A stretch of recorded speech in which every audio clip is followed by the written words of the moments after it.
सर्वांना सप्रेम नमस्कार। सहकार मैत्री या आपल्या यूट्यूब चॅनलमध्ये आपलं सहर्ष स्वागत आहे। मित्र हो, आपण नव्यानं सेवक सेवा नियम याबद्दल आपल्याला माहिती देत आहोत। आपल्याला माहिती की संस्था कोणत्याही प्रकारची असो, सेवा नियम करणं हे आवश्यक आहे। ते संस्थेसाठीही आवश्यक आहे आणि सेवकांसाठी आवश्यक आहे। आणि त्यामुळं सेवा नियम करताना संस्थेला स्वतःचे सेवा नियम करता यावेत यासाठी सहजपणे त्यांना मार्गदर्शन उपलब्ध व्हावं, ह्या अट्टहास सोबत घेऊन आपण सेवक सेवा नियम यावर जी माहिती आपणास तयार केलेली आहे, तर हा एक प्रकारचा ड्राफ्ट आहे की हा ड्राफ्ट हिशोबात घेऊन आपण आपल्या संस्था प्रकारानुसार आपले सेवा नियम तयार करून त्याला सन्माननीय निबंधकांची मान्यता घेऊ शकता। तत्पूर्वी हे सेवा नियम जे आहेत ते वार्षिक सर्वसाधारण सभेमध्ये आपल्याला मंजूर करावे लागतील आणि त्यानंतर ते सेवा नियम हे आपल्याला मान्य निबंधकांकडे मंजुरीसाठी पाठवता येतील। या व्हिडिओमध्ये आपण सेवक भरतीमध्ये सर्वसाधारणपणे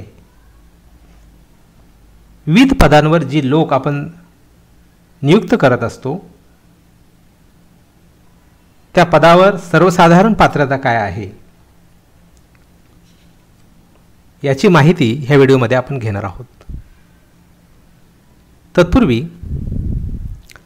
आपल्या सर्वांना एक नम्र विनंती आहे की सहकार मैत्री आपण हे जे यूट्यूब चॅनल सुरू केलेले आहे ते सहकार चळवळीमध्ये जे अनेक आपले सहकारी कार्यरत आहेत,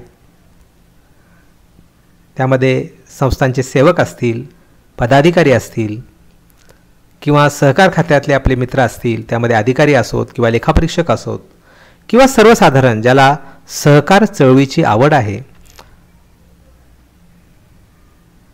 सहकार चळवळीचा कार्यकर्ता म्हणून एखादा व्यक्ती काम करतो, तर त्या सर्वांसाठी आपण हे यूट्यूब चॅनल सुरू केलेलं आहे। आणि त्यामुळे जास्तीत जास्त आपल्या मित्रांसोबत ही माहिती आपण शेअर करा। हे चॅनल जास्तीत जास्त सबस्क्राईब होईल यासाठी आपण सहकार्य करा।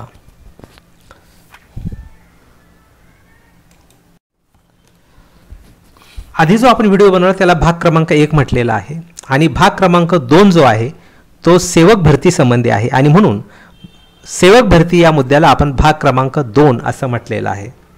आता सर्वसाधारण नियम आपण समजून घेऊयात। मात्र असं होऊ शकतं की एखाद्या संस्थेच्या प्रकारानुसार अजून एखादी अट त्यामध्ये नियुक्तीची येऊ शकते। 5 सर्वसाधारण अटी आपण चर्चा करतो। एखाद्या सेवकाला आपल्याला जर सेवेमध्ये घ्यायचा असेल संस्थेच्या, ती कोणत्या प्रकारची संस्था असो, तर साधारण अटी काय असतात? कायम सेवक म्हणजे काय? तर संस्थेचा कायमचा सेवक म्हणजे जो संस्थेने नेमलेला आहे व संस्थेकडून वेतन घेत असलेली व्यक्ती होय, म्हणजे कायम सेवक होय। नियुक्तीच्या सर्वसाधारण अटी: नेमणुकीच्या वेळी किमान वय वर्ष 18 पूर्ण असावे। नियुक्तीचे कमाल वय 40 वर्ष राहील। म्हणजे साधारण कुठल्याही पदावर घ्या, एखाद्या व्यक्तीला नियुक्त करायचे असेल तर मेजर एज ज्याला आपण म्हणतो, वय वर्ष 18 पूर्ण असावं आणि साधारणपणे वयाच्या 40व्या वर्षापर्यंत आपण त्या पदावर त्याला घेऊ शकतो। मात्र सहकारी संस्थांच्या बाबतीमध्ये अनुभवी आपल्याला जर सेवक मिळत असतील तर अनुभवी सेवकांच्यासाठी मात्र वयाची अट शिथिल करण्यात येईल अशी तरतूद आपण सेवा नियमात करू शकतो। कारण बऱ्याचदा असं होतं की एखाद्या क्षेत्रातील निवृत्त अधिकारी आपल्याला सेवेसाठी घ्यावा लागतो। उदाहरणार्थ नागरी बँकांच्या बाबत विचार केला तर बऱ्याचदा राष्ट्रीयकृत बँकांमधून निवृत्त झालेले जे अधिकारी असतात ते तिथं सेवेमध्ये काम करत असतात। किंवा साखर कारखान्याच्या बाबतीमध्ये आपल्याला अशा पद्धतीनं त्याचा अनुभव जेवढा जास्त आहे त्या अनुभवाचा फायदा आपण मोठ्या पदासाठी घेत असतो। आणि त्यामुळं अनुभवी जर आपल्याला सेवक प्राप्त होत असतील तर अशावेळी आपण जी वयाची 40 वर्षाची मर्यादा आहे ती शिथिल करू शकता. मागासवर्गीय उमेदवारांसाठी कमाल 5 वर्ष वयोमर्यादा ही शिथिल केली जाईल. जसं आपण आधीच्या मुद्द्यामध्ये 40 वर्ष म्हटलं, तर मागासवर्गीयांसाठी नोकरीचं नियुक्त होण्याचा कालावधी हा 5 वर्ष शिथिल, म्हणजेच 45व्या वयापर्यंत आपण त्यांना नोकरीसाठी घेऊ शकतो. सेवकांची अनुकंपा भरती केली जाईल. आता हे संस्थेच्या मनावर आहे, कारण आपण जो बनवलेला आहे तो स्टँडर्ड फॉर्मॅट बनवला आहे की जो एक चांगल्या दर्जाचा अशा पद्धतीची माहिती आपल्याला मिळाली पाहिजे. मात्र अनुकंपा हा मुद्दा घ्यायचा की नाही हे त्या त्या प्रकारच्या संस्थेनुसार माननीय संचालकांच्या किंवा संचालक मंडळावर अवलंबून आहे. परंतु सेवकांची अनुकंपा भरती केली जाईल. यामध्ये सेवकांची पती पत्नी किंवा मुलगा किंवा अविवाहित मुलगी यांची नियुक्ती केली जाऊ शकते. सेवक एखाद्या पदावर नव्याने भरतीच्या वेळी किंवा पदोन्नतीने नियुक्त झाल्यास 6 महिने ते 1 वर्ष परिवीक्षाधीन, ज्याला आपण प्रोबेशन पिरियड म्हणतो, तो कालावधी हा त्याचा राहणार आहे.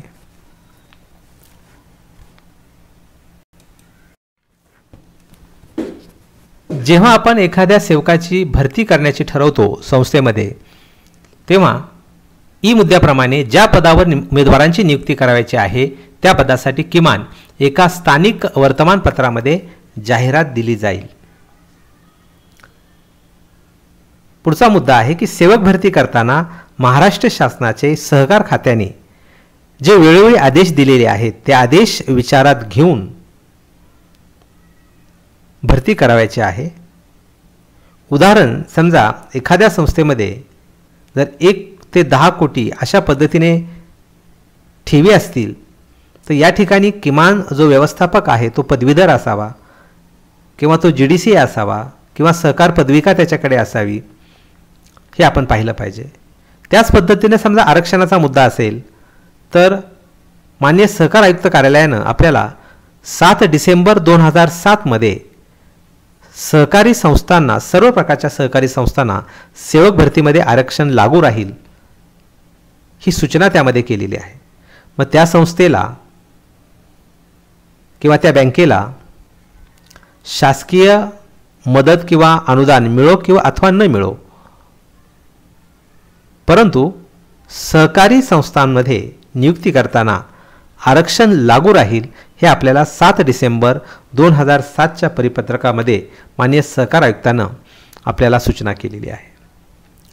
जर पुढच्या मुद्द्यामध्ये जर एखाद्या पदासाठी विशिष्ट शैक्षणिक पात्रता व अनुभव आवश्यक असेल मात्र तो उमेदवार मिळत नसेल तर कार्यकारी समितीस योग्य वाटेल अशा प्रमाणात संबंधित अटी शिथिल केल्या जातील. याचा अर्थ असा आहे की माननीय कार्यकारी समिती, ज्याला आपण संचालक मंडळ म्हणतो, त्यांनी प्रयत्न करूनही एखाद्या विशिष्ट पदावर पात्रता धारण करणारा किंवा अनुभवी व्यक्ती आपल्याला प्राप्त होत नसेल, उदाहरणार्थ व्यवस्थापक पदासाठी अनुभवी असावा, त्याला 5 वर्षाचा अनुभव असावा, मात्र तसा व्यक्ती जर आपल्याला मिळाला नाही आणि समोर आपल्या जर 3 वर्ष अनुभव असलेला उमेदवार असेल तर अपवादात्मक स्थितीमध्ये कार्यकारी समितीला योग्य वाटेल तर अशा पद्धतीने त्या अटी शिथिल करण्याचा अधिकार हा कार्यकारी समिती किंवा संचालक मंडळाचा आहे. पुढच्या मुद्द्यामध्ये सेवकांचे नेमणुकीसाठी जे अर्ज प्राप्त होतील त्यांची छाननी करून लेखी अथवा किंवा तोंडी मुलाखत घेतली जाईल. म्हणजे उपलब्ध असलेली पदे, संस्थेचा प्रकार आणि त्यानुसार लेखी चाळणी परीक्षा किंवा तोंडी मुलाखत ही संस्था घेऊ शकते. पुढच्या मुद्द्यामध्ये आपण सेवकांची पात्रता हा मुद्दा घेतलेला आहे. आता सर्वसाधारणपणे संस्थांमध्ये विविध पदांवर काय पात्रता असावी हे येथे नमूद केलेलं आहे. मात्र समजा एखाद्या ठिकाणी एखाद्या बँकेमध्ये जर व्यवस्थापक आपण घेणार असाल तर तिथं रिझर्व्ह बँकेच्या इतर ज्या सूचना असतात त्या तिथे लागू करायच्या आहेत. किंवा साखर कारखान्यामध्ये एखादा CEO, ज्याला आपण मुख्य कार्यकारी अधिकारी आपल्याला नियुक्त करायचा असेल तर त्यासंबंधी शासनाचे जे वेगळे आदेश आहेत की तो स्वतंत्र पॅनलवर असला पाहिजे, त्या व्यक्तीचं नाव त्या पॅनलवर असलं पाहिजे. किंवा एखादा कामगार अधिकारी आपल्याला घ्यायचा असेल तर कामगार अधिकारी म्हणून त्याची कामगार कायद्याची पदवी ही त्याच्याकडे असली पाहिजे. आणि शिवाय त्याने महाराष्ट्र शासनाच्या अधिकृत कार्यालयामध्ये कामगार कल्याण अधिकारी म्हणून त्याने नोंदणी केली पाहिजे. तर अशा सर्वसाधारण ज्या इतर अटी आहेत त्यासुद्धा आपण पाहायच्या आहेत. पण इथं आपण सेवानियम करताना आपल्या संस्थेच्या प्रकारानुसार साधारण पात्रता ही आपण ठरवायची आहे. आता व्यवस्थापक पदासाठी जर आपण पाहिलं तर किमान पदवीधर असावा, कोणत्याही शाखेचा पदवीधर असावा. म्हणजे असं काही नाही की एखादा कला शाखेचा पदवीधर असेल तो संस्थेमध्ये व्यवस्थापक म्हणून प्रभावी काम करू शकत नाही, असं अजिबात नाही आहे. तर कोणत्याही शाखेचा पदवीधर असावा. त्यानंतर सहकार पदवी किंवा पदविका त्याच्याकडे असावी. उदाहरणार्थ आज जर आपण पाहिलं तर GDCA आहे, HDCM आहे, राज्य सहकारी संघाने नुकतंच DCM नावाची परत एकदा त्यांनी ती पदवी सुरू केलेली आहे. आणि अशा सहकारी पदवी किंवा पदविका हे आपण किंवा वैकुंठ मेहता नॅशनल इन्स्टिट्यूट आहे तिथे MBA इन कोऑपरेटिव्ह सारखी पदवी आहे. अशा पद्धतीने सहकारी पदवी किंवा पदविका ही धारण केलेली असावी. विधी शाखेची पदवी असल्यास त्याला प्राधान्य दिलं जाणार आहे, कारण व्यवस्थापक म्हणून विधी शाखेची पदवी अतिशय महत्त्वाची आहे.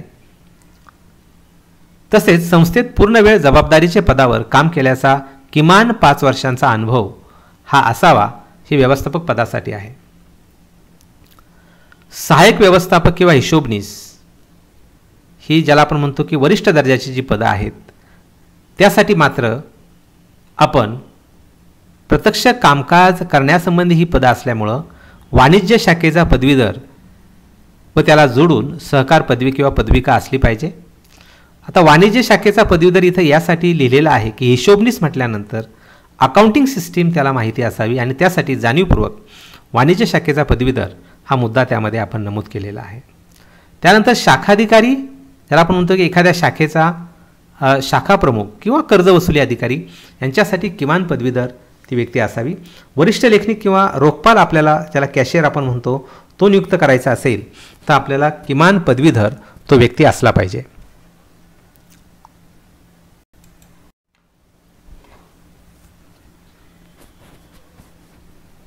रोखपाल पदासाठी ज्याला आपण कॅशियर म्हणतो किमान पदवीधर आहे. त्यानंतर लेखनिक किंवा टंकलेखक ज्याला आपण टायपिस्ट म्हणतो त्यासाठी किमान पदवीधर आणि MSc IT की ज्यामध्ये सॉफ्टवेअर साधारणपणे कसं हाताळावं याचं प्राथमिक ज्ञान त्यांना दिलं जातं. त्यामुळे लेखनिकासाठी MSc IT हे आपण अवश्य केलं पाहिजे. शिपाई पदासाठी आपण किमान 12वी उत्तीर्ण तो व्यक्ती असला पाहिजे. आणि वॉचमन या पदासाठी साधारणपणे 7वी उत्तीर्ण की जेणेकरून त्याला वाचता लिहिता यावं यासाठी आपण त्या पद्धतीनं एक गुणवत्ता किंवा किमान पात्रता ठरवू शकता. वरीलप्रमाणे उमेदवार न मिळाल्यास सहकार क्षेत्रातील अनुभवी व्यक्तीची निवड करण्यासाठी शैक्षणिक पात्रता आणि मर्यादा शिथिल करण्याचा अधिकार संस्थेचे व्यवस्थापन समितीस आहे.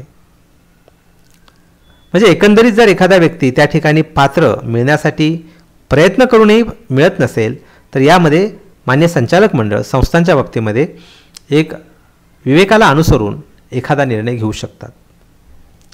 आता एखादा सेवक नियुक्त केल्यानंतर प्रत्येक सेवकाला त्याच्या जबाबदारीची किंवा त्याच्या पदाची माहिती व्हावी म्हणून लगेच त्या सेवकाला आपण कायम करत नाही, तर त्याला परिवीक्षाधीन कालावधी किंवा परिवीक्षाधीत सेवक असं आपण त्याला म्हणतो. आणि हा जो परिवीक्षाधीन कालावधी असतो तो साधारणपणे 6 महिने ते 1 वर्षापर्यंत आपण ठेवू शकतो. म्हणजे सर्वसाधारण हा जो कालावधी 6 महिने असावा. मात्र संस्थेच्या परिस्थितीनुसार किंवा एकंदरीत संस्था प्रकारानुसार हा कालावधी आपल्याला जास्तीत जास्त 1 वर्षापर्यंत मान्य संचालक मंडळाला करता येईल. आता यामध्ये जो आपण नवीन त्या पदाला सेवक घेतलेला आहे, मग तो शिपाई असेल किंवा लिपिक असेल किंवा रोखपाल असेल किंवा शाखाधिकारी असेल किंवा हिशोबनीस असेल किंवा सहाय्यक व्यवस्थापक असेल किंवा व्यवस्थापक असेल, तर त्या व्यक्तीला प्रत्यक्ष आपण त्याला ऑन जॉब ट्रेनिंग असं प्रत्यक्ष आपण त्याला काम देतो आणि मग त्याचं काम पाहिलं जातं आणि त्या व्यक्तीचं त्या पदाचं काम जर समाधानकारक असेल तर अशा व्यक्तीला आपण त्या पदावर कायमस्वरूपी नियुक्ती करतो किंवा त्याला ती संधी दिली जाते. अन्यथा जर एखाद्या परिवीक्षाधीन व्यक्तीचे कामकाज जर समाधानकारक नसेल तर अशा वेळी नैसर्गिक न्यायाप्रमाणे त्या व्यक्तीला आपण प्रथम नोटीस देतो. नोटीस देऊन त्याचे कामकाज सुधारण्याबाबत त्याला संधी दिली पाहिजे. हा एक नैसर्गिक न्यायाचा भाग आहे. मात्र असं करूनही सातत्यानं त्या व्यक्तीच्या कामकाजामध्ये अनियमितता आपल्याला आढळून आली किंवा समाधानकारक काम आपल्याला दिसलं नाही तर तातडीने लागलीच आपण त्याचं जे काम आहे, त्याची सेवा जी आहे ती समाप्त करू शकतो. आणि अशा पद्धतीनं सेवा समाप्त केल्यानंतर त्याला संस्थेमध्ये कामकाजाचा कुठलाही अधिकार राहत नाही. जर एखादा परिवीक्षाधीन व्यक्तीला रजा आवश्यक असेल तर तेवढ्या काळामध्ये त्याला कुठल्याही प्रकारची रजा ही आपण देत नाही. मात्र अपवाद म्हणून वैद्यकीय कारणास्तव साधारणपणे 30 दिवसापर्यंत अर्धपगारी रजा अशा पद्धतीनं आपण त्यांना ती रजा देऊ शकतो. म्हणजेच अर्धपगारी रजा याचा अर्थ पूर्ण दिवसाचा पगार त्यांना आपण देत नाही. मात्र व्यवस्थापन समिती त्या पद्धतीने हे निर्णय घेऊ शकते.